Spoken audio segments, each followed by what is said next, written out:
Okay, first, meron akong isi-share na dalawang text dito mga kapatid. Dalawang talata. Ito yung ating paunang mga talata mga kapatid. Okay, yan. Ito ay mula sa Isaiah 1:18 at saka Matthew 11:29 na mga common na talata para sa atin, no?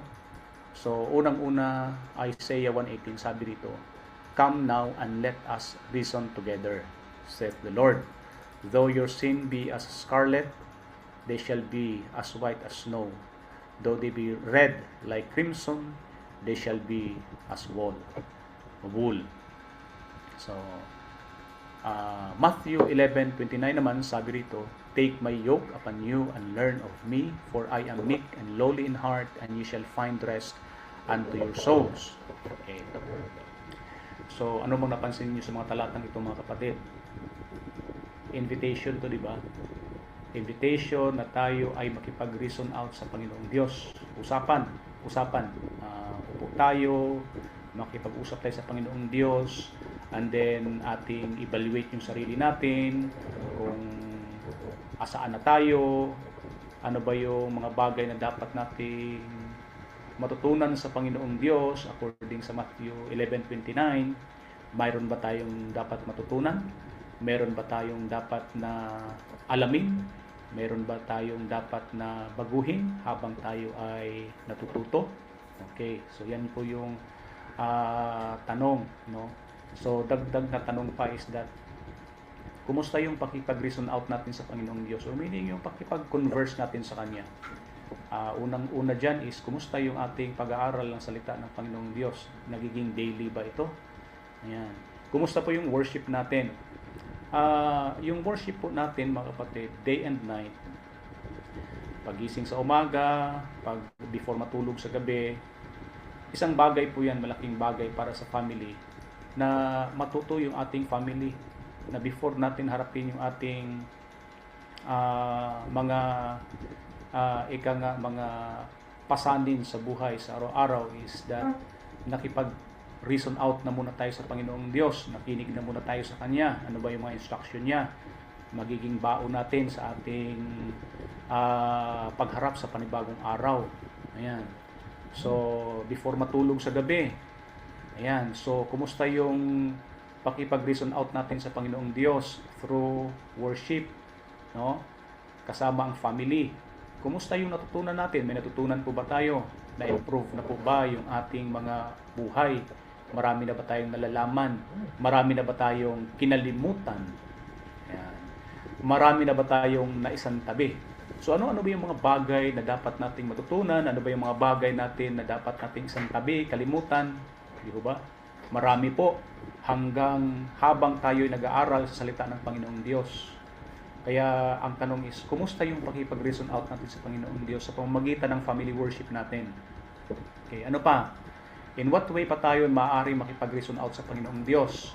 Or makipag-converse sa Kanya, makipag-usap sa Kanya? Through personal prayer. Kumusta yung ating personal prayer mga kapatid? Buhay na buhay ba? Kinakausap ba natin siya? Sinusumbong ba natin sa Kanya ang mga bagay-bagay na dapat nating ipaalam sa Kanya?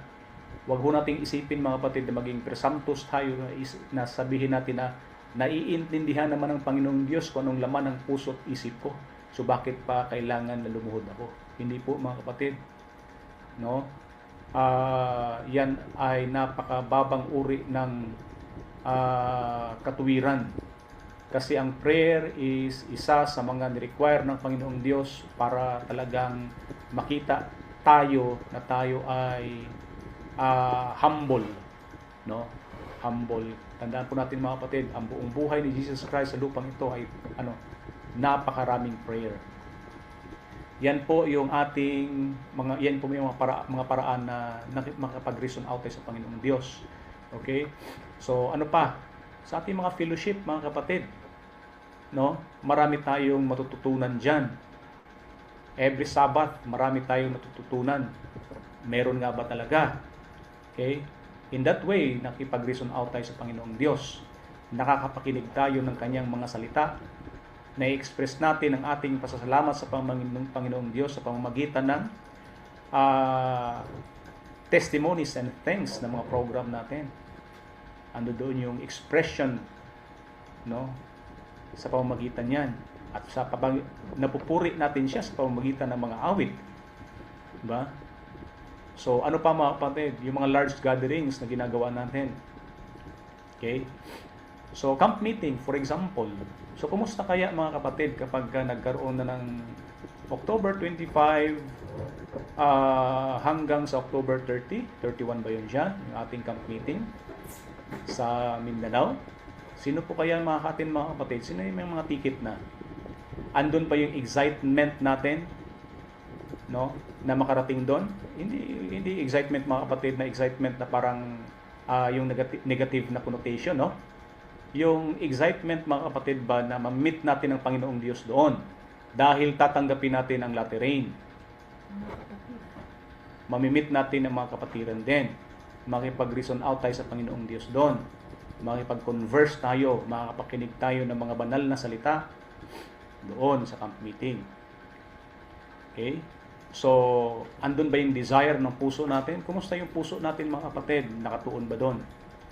Yan. So, itong darating na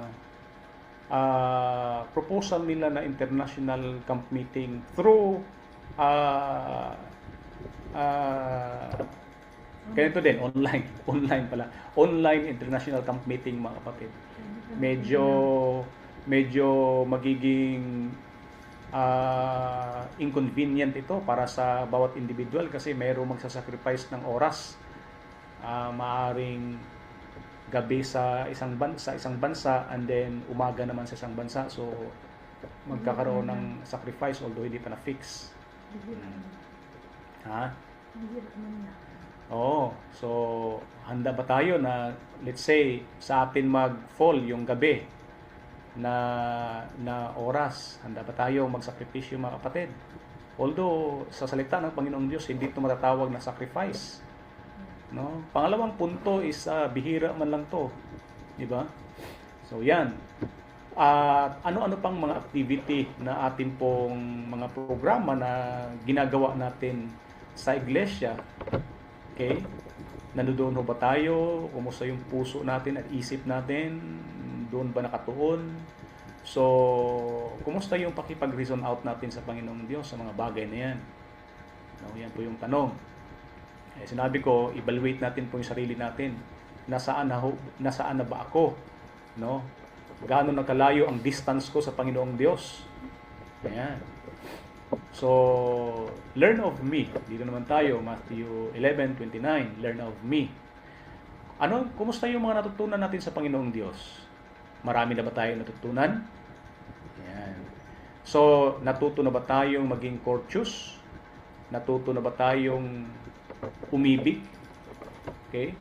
Natuto na ba tayo na maging tapat? Maging maawain? Natuto na ba tayo na maging magkaroon ng interest sa lahat ng panahon? Every Sabbath, every fellowship, nandun ba yung inclination natin? So, noon kasi wala tayong ganon. Ba? Wala tayong pakialam.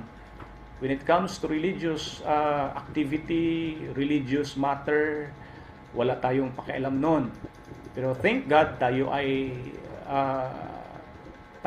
in-invite ni Jesus Christ, tayo ay kanyang kinuha, tayo ay lumapit by God's grace, no? At ngayon, marami tayong natutunan. Ang tanong is, marami na ba talaga tayong natutunan? Marami na ba tayong na-unlearn sa buhay natin? Marami na ba tayong iniwanan? Noon, manudahin tayo. Na-unlearn na ba natin yon? Okay? Noon ay mainit lagi ulo natin. Madaling tayong mapikon, madaling ma-irritate, ma-high blood. Yon, ang salita. No? High blood. So, kumusta? Medyo awa ng Panginoong Diyos, wala na ba yon? Yan. So, noon, bastos tayo. Diba? Wala na ba yon ngayon? Yan. So, marami tayong na-unlearn. Diba?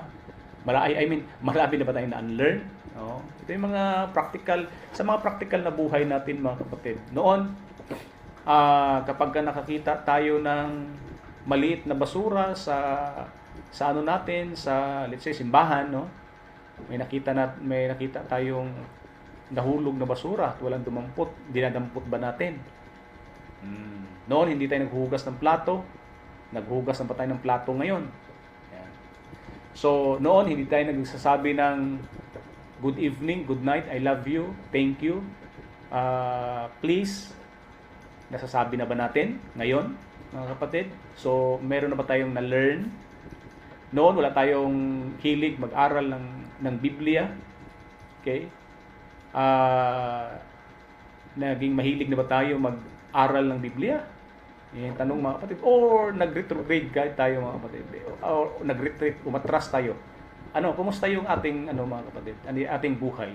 Are we learning? No? So yan yung po tanong ng sa atin ngayon.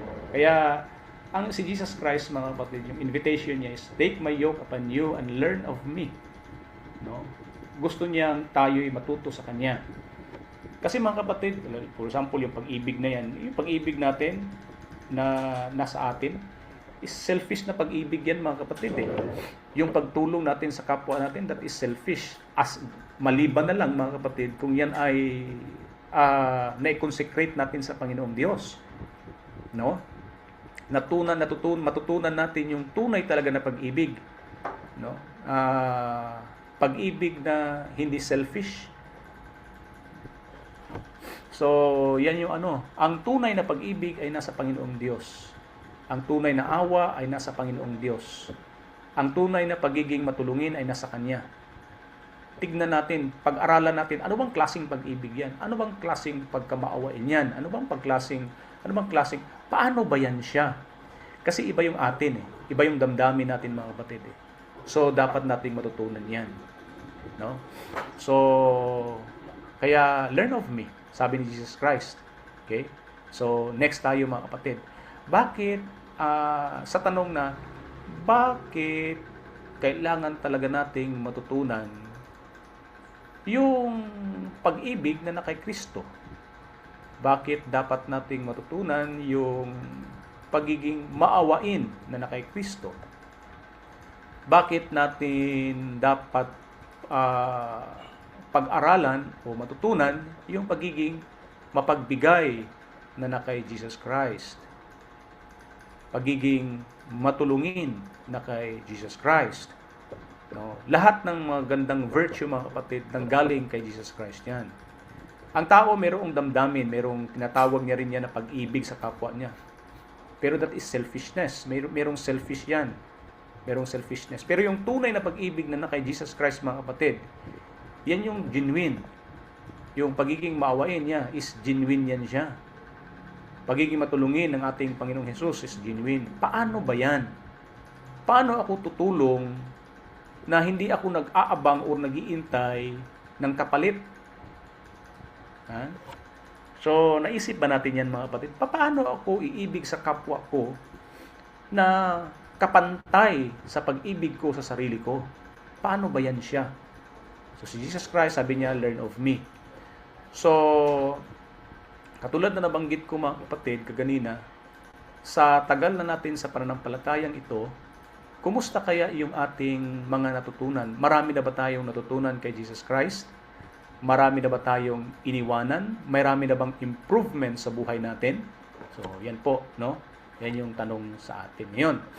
Kasi kung bakit natin dapat matutunan si Kristo is dahil sa mga talatang ito na susunod natin babasahin. Ito tayo, mga kapatid. Para makilala natin kung sino tayo, basahin natin ang mga talatang ito. Okay. Romans chapter 3 verses 10 to 19. So ito tayo, mga kapatid. Ayon sa Biblia, ayon sa nasusulat, ganito. Gaya ng nasusulat, walang matuwid, wala kahit isa. No? So walang matuwid na kahit isang tao. Walang nakatatalastas, walang pumahanap sa Diyos. No? Kung talagang yung drawing power ni Jesus Christ, naalala niyo yung sinabi ni Jesus Christ na if I be lifted up, will draw all men unto me. Kung ako ay ipapako sa cross, lahat ng mga tao ay lalapit sa akin. Lahat, yung magre-response, meaning, ibig sabihin, kasi hindi naman talaga lahat. In a sense of the word, mga kapatid, hindi naman lahat. Yun lang tatalima sa Panginoong Diyos. So, kung wala yung drawing power na yan ni Jesus Christ na para tayo mapalapit sa Kanya, talagang hindi natin hahanapin ng Diyos according sa verse 11. Kasi talagang walang humahanap sa Diyos. Verse 12, silang lahat ay nagsilihis, magkakasamang nawalan ng kasaysayan, walang gumagawa ng mabuti. No? Paano naman yung mga, for example, mga politiko, gumagawa ng mabuti yan, namimigay. Alam niyo naman mga kapatid, pag namigay ang politiko, talagang may kapalit yan. In fact, kapag ikaw ay nagpa-check up lang sa center ng barangay, tatanungin ka kung meron kang voter's ID. So, yung voter's ID na yan mga kapatid, ayon pa sa mayor ng Maynila, lam-anadis. No? So, may kapalit yan pag nagtanong ng mayroon ka bang voter's ID. So, ayan. Wala kahit isa. No? Ang kanilang lalamunan ay isang libingang bukas. Bakit libingang bukas? Ha? Nagsigamit ng daya sa pamamagitan ng kanilang mga dila. Libingang bukas. Ibig sabihin mga kapatid, sa time na mandaya ka, yung bibig mo parang libingan. Maraming mamamatay, ililibing sa bibig mo mga kapatid. Mga kaluluwa ng mga tao. Ang kamandag ng mga ulupong, ang siyang nasa ilalim ng kanilang mga labi. When you say kamandag mga kapatid, that is poisonous. Nakamamatay yung pandaraya ng tao sa kanyang kapwa-tao. At ang tao ay ganyan ang nature mga kapatid. In nature, ang tao ay talagang ang bibig is that mandaraya. Ang kanilang bibig ay puno ng panunumpa at ng kapaitan. No? Ang kanilang mga paa ay matulin na nagbububo ng dugo. Kaunting kalabit ng mga kapatid, talagang kumari, patayin ka na eh. Itigan mo lang yung tao, talagang magalit na yan, bubugbugin ka na eh, ayaw patitig eh. Or mapatingin lang, sabihin sa'yo, bakit ka tumititig sa akin? Anong gusto mo suntukan? Ganon ka-weird yung mga tao ngayon mga kapatid. So, kumusta kung tayo man ganon? Na-unlearn na ba natin mga kapatid? Kagibaan at kahirapan ang nasa kanilang mga daan. At ang daan ng kapayapaan ay hindi nila kilala. Puro away, puro gulo. Yan ang alam ng tao mga kapatid. Pero ang tanong, na-unlearn na ba natin yan? Kasi noon, ganyan talaga tayo. Okay? Walang pagkatakot sa Diyos sa harap ng kanilang mga mata. No? Harap-harapan, alam naman ang Diyos na nandiyan nakatingin sa... Alam naman natin na ang Diyos nakatingin sa ating lahat, pero bakit wala tayong takot na gumawa ng masama sa harapan ng Diyos? Although hindi tayo nakikita ng mga tao, mga kapatid, pero sa harapan ng Diyos, wala tayong takot na gumawa ng masama. Okay? Ngayon, actually mga kapatid, kahit katabi mo kahit mayroon kang katabi, kaya mo nang gumawa ng masama eh. Kaya mong gumawa ng masama sa cellphone mo eh. Kahit meron kang katabi.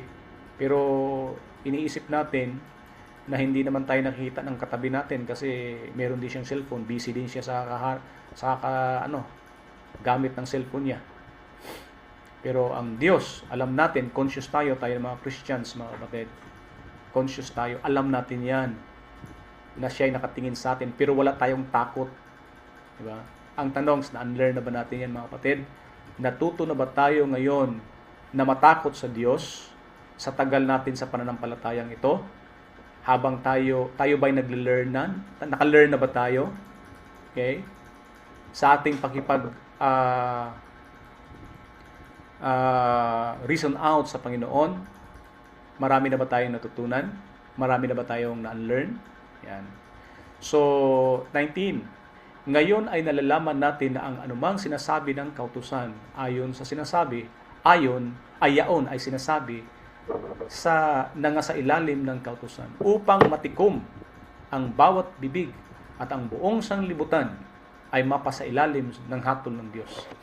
Ibig sabihin mga kapatid, sa mga binasa natin from 10 to 18, yan ang nature ng tao.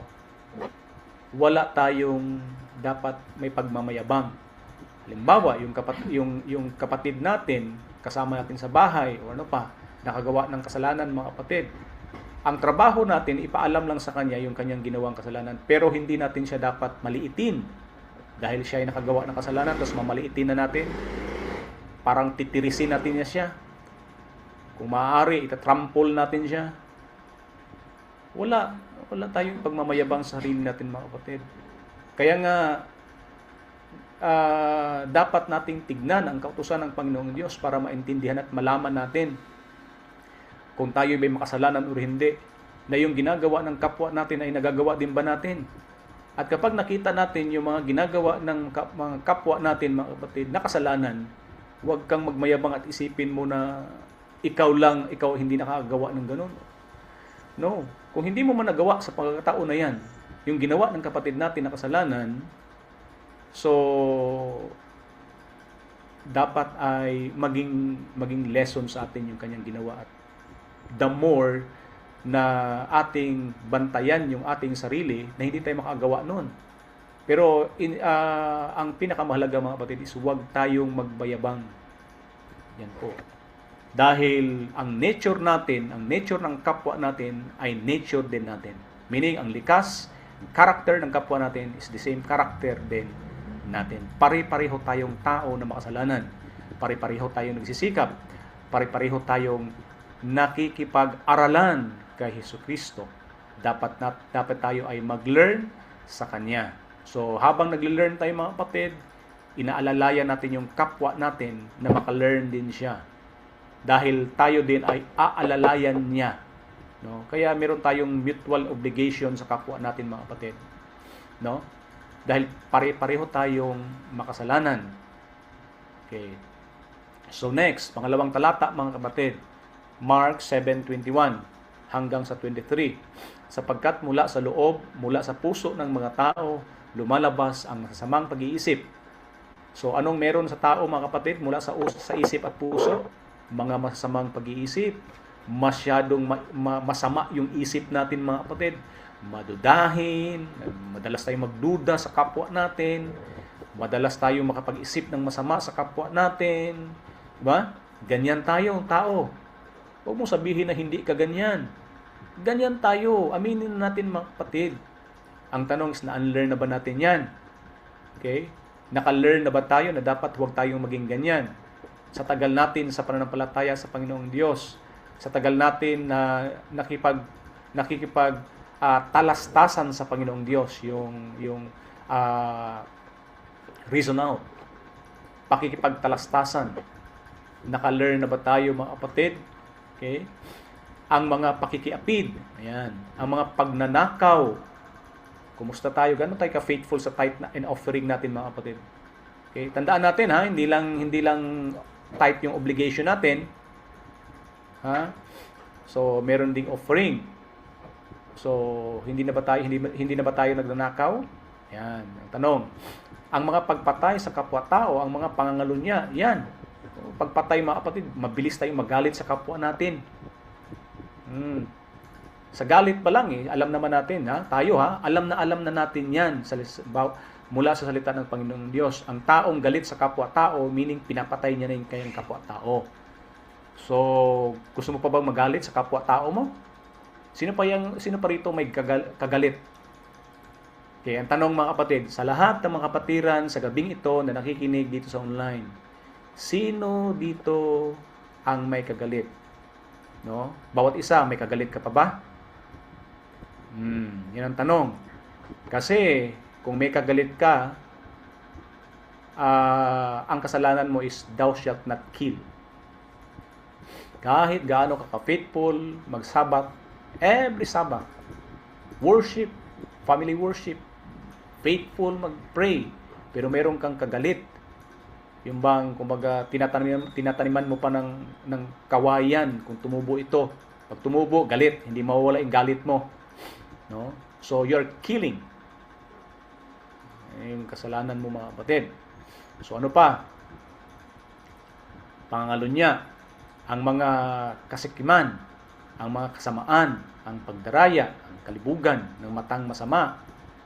no? Ang matang masama, kalibugan, ang matang masama, ang kapusungan, ang kapalaluan, ang kamangmangan, ang lahat ng masasamang bagay na ito ay sa loob nagsisipanggaling at nangakakahawa sa tao. Okay lang kung magnanakaw ka, mandaraya ka, ano pa, matang masama, ano pa magnanakaw, pakikiapid, ano pa mga bagay na yan mga kapatid. Okay lang kung hindi ka makaka-apekto. Makaka-apekto ka eh. Makakahawa ka, sabi sa verse 3. Nakakahawa sa tao. Ayon sa verse 3 mga kapatid. Diba? Medyo okay lang kung hindi ka makakahawa. Pero wala eh. Yan talaga ang batas ng kalikasan mga kapatid. Na ikaw ay makakahawa. So, ang tanong is na-unlearn na ba natin ito? Are we learning? No?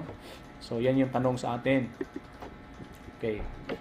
Balikan natin, apuntahan natin yung experience ng mga Israelites. Education 34 verse 1, sabi rito, "This was the method of education that God desired to establish in Israel. But when brought out of Egypt, there were among the Israelites few prepared to be workers together with him in the training of their children."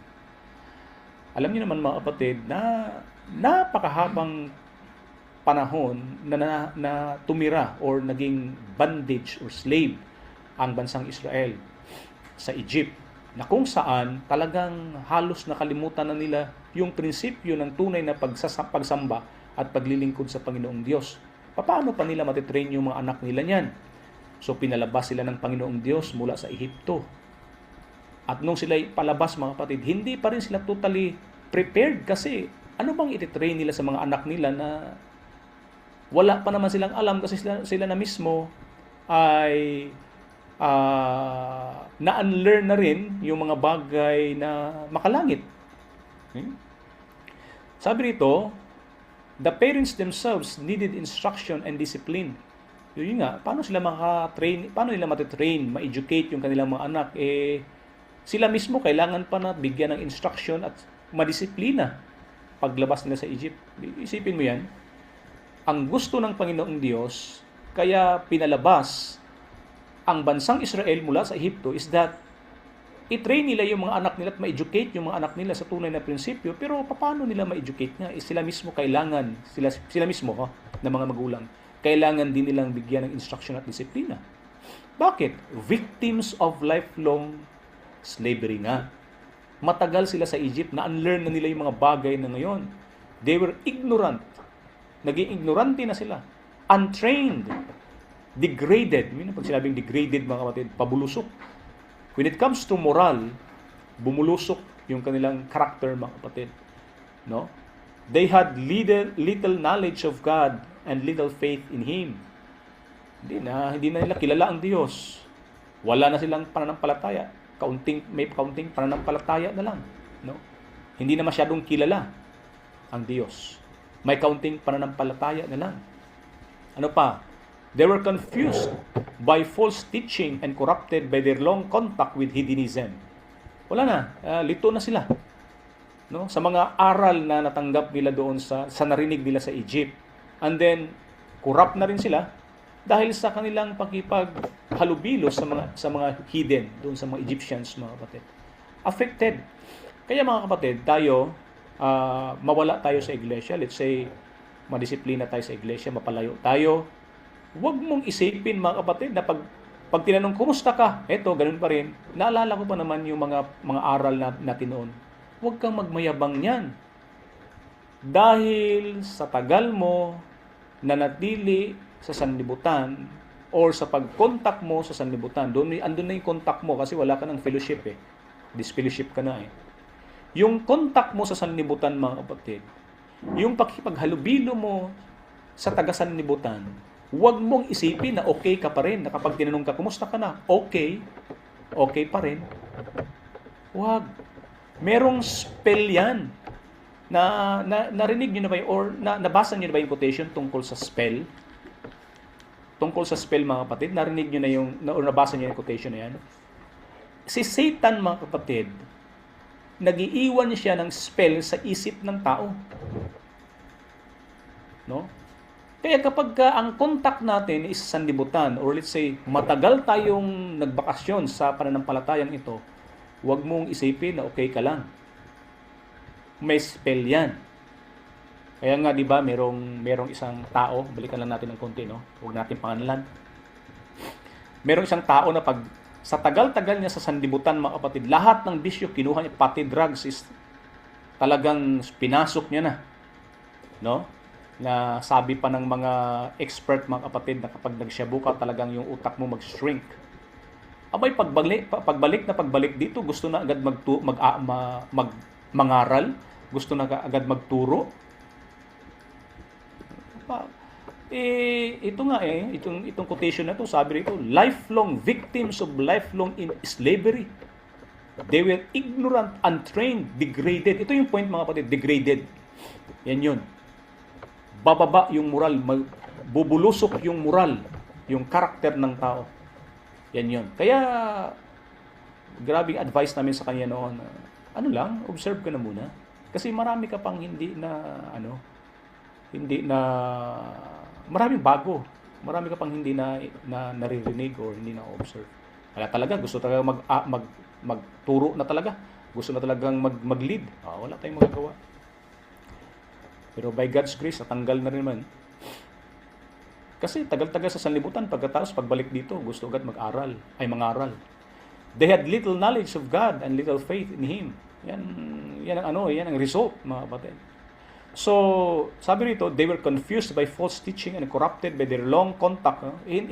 Let's say ang tao hindi pumasok sa iba't ibang religion, sa mga false religion, mga kapatid. Let's say hindi siya pumasok sa iba't ibang religion. Pero sabi rito, yung long contact with hedonism, meron pa rin negative na impact sa kanya. Yun nga, kasi may spell kasi yan. Maaari na yung sistema na meron kang na-adapt sa sanlibutan, na merong sistemang na-adapt sa sanlibutan sa karakter mo, na hindi mo na malaya na nandito bit-bit mo nung ikaw pumasok o bumalik sa iglesia. Kaya wag tayong mangarap, mga kapatid, na maging makasanlibutan. May spell yan. Next time siguro pag-aralan natin yung spell na yan. Parang may lamat sa puso ba na sa haba ng panahon? Yeah, lamat ang tawag diyan ay sa tawag na. Bruised and wounded. Bruise. Ayan. Yes. Lamat na yan, mga kapatid. Alam niyo yung lamat, di ba? Kaunting galaw lang is talagang aaray ka niyan. Lamat na kasi yan eh. So, wag tayo magmayabang na dahil sa nansanlibutan ka tapos sabihin, wag. Sabihin mo okay ka lang, wag. So, sabi rito, God desire to lift them to a higher moral level. And to this end, He sought to give them a knowledge of Himself. Pinalabas sila kasi gusto nga ng Panginoong Diyos na itaas ulit sila morally, no? Yung moral level nila, mga kapatid, itaas ulit. Yung bang turuan sila ng Panginoong Diyos. Kaya yung talata talaga, mga kapatid, learn of me. Yan din ang nangyari sa mga Israelites noon. They were learning with Christ. So, para matuto sila kay Kristo. So, ganun din naman, wala namang pagkakaiba sa atin ngayon. Pero ang tanong is, are we learning? Yan yung tanong ngayon, mga kapatid. So, ano ang number one na ginawa ng Panginoong Diyos nung makita ng Panginoong Diyos na talagang, sabi rito, di ba, little knowledge of God and little faith in Him. Talagang degraded talaga sila, mga kapatid. So, anong ginawa ni Jesus Christ? Anong remedy? Okay, next quotation. Education 35 verse 1, sabi rito, but the people were slow to learn the lesson. Napakabagal, tinurot. Binibigyan na sila ng instruction ng Panginoong Diyos. Ayan siya. Pero napakabagal ng kanilang pagkaunawa. So, anong ginawa ng Panginoon? Bakit mabagal yung kanilang pangunawa? Bakit mabagal silang matuto? Okay? Ang sagot is ito, accustomed as they had been in Egypt to material representation of deity. Yan, na-accustom sila, meaning nasanay sila na merong nakikita. Especially, particularly yung kadiyusan, mga kapatid, gusto na merong mga representation. Wala naman sila nakikita ang Diyos, i-relay lang ni Moses na mga kababayan, mga Israelites, mga kapatid. Sabi ng Panginoong Diyos ganito, sinong Diyos? Sino siya? O, di ba? Kaya si Moses nagtanong, Panginoon, kapag pinalabas ko sila sa Egypt, ililid ko sila. Andi nagtanong sila, anong pangalan mo? Sino ka? Anong sabihin ko? Sabi ni Jesus Christ, I am that I am. Ganun yung sagot niya. Hindi sinabi na, sabihin mo na ako ito, ganyan ako, papadala ko yung isang ribulto ko, imahe ko, para makita nila na bitbitin mo, itaas mo lagi. Wala siyang ginawa yung ganyan. Kasi gusto ng Panginoong Diyos na matuto sila sa paraan niya. Pero napakabagal ng kanilang pangunawa, mga kapatid. Kaya ang ginawa ng Panginoong Diyos is ganito. So, and this of the most degrading nature, it was difficult for them to conceive. Hindi nila nahihirapan silang unawain of the existence or the character of the unseen one. Nahirapan silang unawain, kilalanin yung existence. May Diyos ba talaga? Mayroon ba talaga kaming kasabay? Mayroon ba talaga nangunguna sa amin habang naglalakad kami sa wilderness na ito, sa yung desyertong ito? Sa ilang. Yan. So, mayroon ba talagang Diyos? Wala kami nakikita. Yan. Naghanap lagi sila ng may nakikita. Ganun din tayo, mga kapatid. Parang si Tomas ba? Kapag nahawakan ko siya at nakita ko na yung dalawang butas sa kanya yung mga kamay, saka ako maniniwala. Parang si Tomas. At nung sino pa yung isa? Si Nathaniel ba yun? Si Stephen. Nathaniel yata yun, siya na binalitaan siya ng kapatid na sino ba yung lumapit sa kanya na Nathaniel. Si Jesus, yung Misaya nakita ko. Saan galing? Galing sa Nazaret. Ay, meron bang mabuting tao na lalabas diyan sa Nazaret?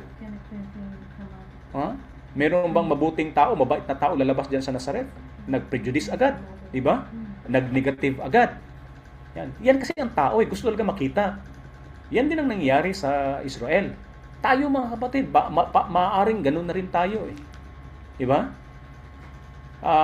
Hindi na natin nakikita ang Diyos, mga kapatid. Baka nakikita natin is yung mga alalahanin natin, mga bayarin natin, pagkain natin sa kinabukasan, pambayad sa eskwelahan, mga alalahanin. Yan na yung nakikita natin lagi, mga kapatid. Pagka nabanggit na ang Diyos, sandali lang, marami pa akong alalahanin. Di ba? So, anong ginawa ni Jesus Christ sa bansang Israel, mga kapatid? In pity for their weakness, sa awa niya sa kanilang mga weaknesses, kahinaan, God gave them a symbol of His presence. Ano yung symbol of His presence, mga kapatid? Nagbibigay ng Diyos dahil sa awa niya sa kahinaan sa bansang Israel. Let them make me a sanctuary, He said, that I may dwell among them. Ang sagot is ang sanctuary. Ibinigay ang sanctuary, mga kapatid, para maramdaman, makita nila ang simbolo ng presensya ng Panginoong Diyos na ito pala ay hindi basta-bastang titigan, hindi basta-bastang lumapit dahil sa kanyang kaluwalhatian, hindi pala basta-bastang pag sinabi ng Diyos, ni-require ang Diyos, okay lang tayo, na kapag sinabi ng Panginoong Diyos, sa araw na ito sa araw na yan Day of Atonement yan magseryoso kayo mag-focus kayo sa inyong mga magdalamhati kayo sa inyong sarili magsisi sa lahat ng kasalanan, magseryoso, walang magpapakloy, mga Tagalog yan, pakloy. So, kumusta kaya tayo, mga kapatid? Ganon ba rin tayo sa panahon ng mga Israelites? Yung lesson ba, yung instruction ba ng Panginoong Diyos sa Israelites is nagiging seryoso para sa atin? Kung ang bansang Israel, mga kapatid, mga Israelites, meron silang tinatawag na Day of Atonement, tayo ngayon is nasa panahon ng tinatawag na Antitypical Day of Atonement. Mas seryoso. Kumusta tayo? Gaano tayo seryoso? Gaano tayo kaseryoso sa panahonan natin ngayon? Saan nababaling yung ating atensyon, yung ating isip? Saan tayo nakafocus? Yan po yung tanong natin ngayon. Kaya sabi ko nga kanina, mga kapatid, evaluate natin yung ating mga sarili habang tayo ay makikinig habang tayo magpapatuloy sa ating pag-aaral sa gabi ito. Dalawang quotation na lang ito, mga kapatid. COL 1:60. Kung tunay tayo, mga kapatid, na mayroong natutunan sa ating Panginoong Diyos, ito yung unang-unang mararamdaman natin. COL 160. The nearer we come to Jesus and the more clearly we discern the purity of His character. So, kumusta mga kapatid? Napalapit na ba tayo kay Jesus Christ? Kung napalapit na tayo kay Jesus Christ, na-discern na ba natin yung purity of His character? Ano pa? The more clearly we shall discern the exceeding sinfulness of sin, and the less we shall feel like exalting ourselves. So, kumusta mga kapatid? Yun bang sinfulness of sin, yung exceeding sinfulness of sin is talang the more na nadidiscern na natin? Or baka lalo tayong lumulubog nito mga kapatid, lalo tayong bubulusok? Umaabanti ba? Nag-i-improve ba tayo? Sarili natin? Yan po yung tanong. Kasi kung tunay talaga tayo ay nakikipagtalastasan sa Panginoong Diyos, yung salitang reason out, no? Let us reason together, mga kapatid. Kung totoong tayo ay nakipagtalastasan sa Panginoong Diyos, kumusta are we learning? Yan siya. Ba? Marami na ba tayong iniwan na mga kabuluktutan sa buhay natin? May pagbabago na ba? Okay? Yung inclination, yung gana natin mga kapatid, yung ating motibo, yung ating intensyon, plano, pangarap, kumusta? May pagbabago na ba? Okay? So, sabi rito, kung totoong nakikita na natin or napapalapit na tayo kay Jesus Christ, then we shall discern the exceeding sinfulness of sin. Meaning to say, mga kapatid, ayoko na talaga yan. No? Pag nanakaw, ayoko na yan. Nakakainis, naiinis na ako. Ayoko na yan. Pag sisinungaling, ayoko na magsinungaling. Yung, let's say, pagre-relax sa pananampalataya sa Panginoong Diyos, ayoko na yan, ayoko na mag-relax, gusto ko na seryoso na ako. No? Kasi yan ay kasalanan. So, nadidiscern mo na napaka-sinful na talaga yan, kasalanan na yan. And then, the less na ngayon, na mafe-feel natin na we are exalting ourselves. No? Talagang hindi natin, ang sarili natin, mailalagay natin sa likuran. Kung talagang napapalapit na tayo kay Kristo. Pero kung hindi pa rin mga kapatid, malayo pa tayo kay Kristo. Kung hindi pa ganun yung ating damdamin ngayon or nakikita ngayon. Those whom heaven recognizes as holy ones are the last to parade their own goodness. Kaya huwag tayong magmayabang, ha? Kapag meron tayong kapatid na nagkamali, nagkasala, ganun, huwag natin siyang tirisin, tulungan natin siya kasi pare-pareho tayo mga kapatid. Hindi natin pwedeng sabihin na kaya ka ganyan, kaya ka nagkasala, kasi hindi ka tumulad sa akin. Wag tayong ganyan mga kapatid. The Apostle Peter became a faithful minister of Christ, and he was greatly honored with divine light and power. He had an active part in the upbuilding of Christ's church. Paano? Naging aktibo ba siya? Yes. No? But Peter never forgot the fearful experience of his humiliation. His sin was forgiven, yet, he knew that for the weakness of character which had caused his fall, only the grace of Christ could avail. He found in himself nothing in which to glory. No? Biruin mo ba naman mga kapatid, ang yabang ni Pedro? Panginoon, talagang hindi ka namin iiwanan.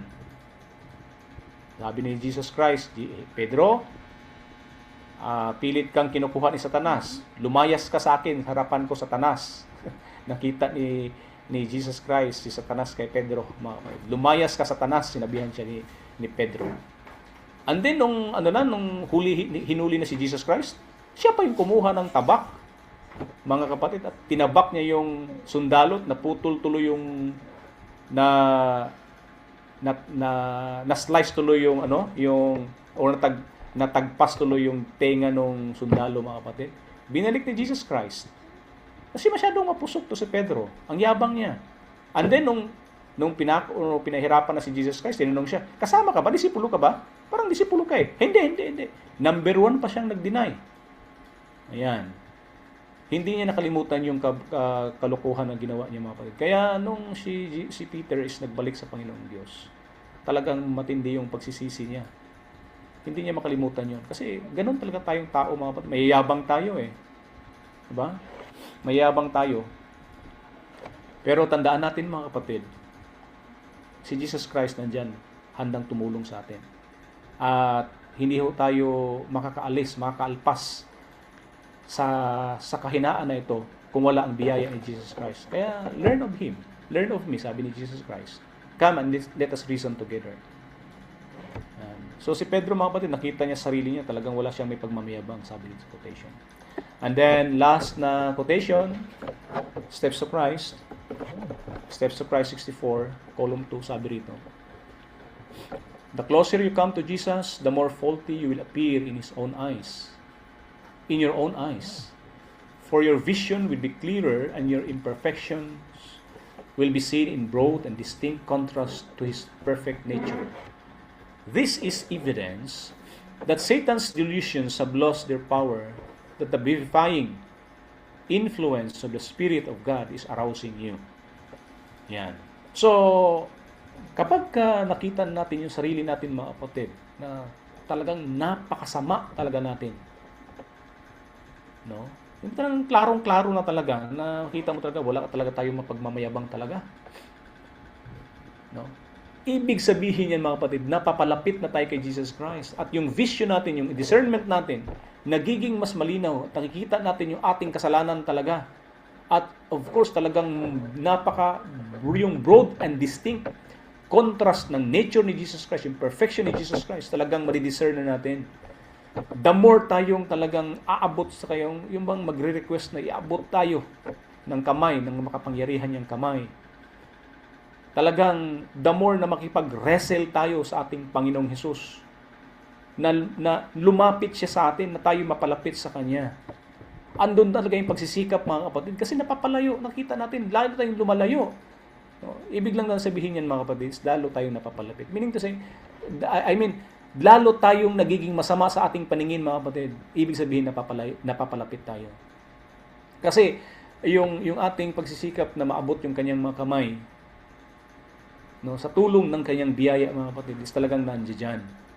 No? So, kaya kapag nakita natin, mga kapatid, na nagiging mayabang tayo, no, kapag tinignan natin yung kapwa natin na may kasalanan o makasalanan, nagkasala, kapag na-feel natin na mayabang tayo, mga kapatid, ibig sabihin, malayo ka pa talaga. Malayo pa tayo kay Kristo. No? Pero kung yung ating naramdaman is awa, pag-ibig, no? Ibig sabihin, we are learning. No? We are learning. Tulong ang naramdaman natin. Paano po matutulungan itong tao? Pagkaganyan, mga kapatid, we are learning. Okay? So, ebidensya din yan, according dito, na yung mga pandaraya ni Jesus Christ, ni Satan, yung kanyang, the power of Satan's delusions are being lost, mga kapatid. Unti-unting nawawala sa iyo. And then the influence of the Spirit of God is arousing you. So, yan nawa po ang makita sa atin. Nawa ay tayo'y natuto kay Jesus Christ. So, kumusta yung ating evaluation habang tayo po'y nag-aaral, mga kapatid? I pray na may natutunan tayo at habang tayo ay nag-uusap, mga kapatid, nire-recall natin yung tinitingnan natin sarili natin na asa na ba tayo, di ba? So, come and let us reason together.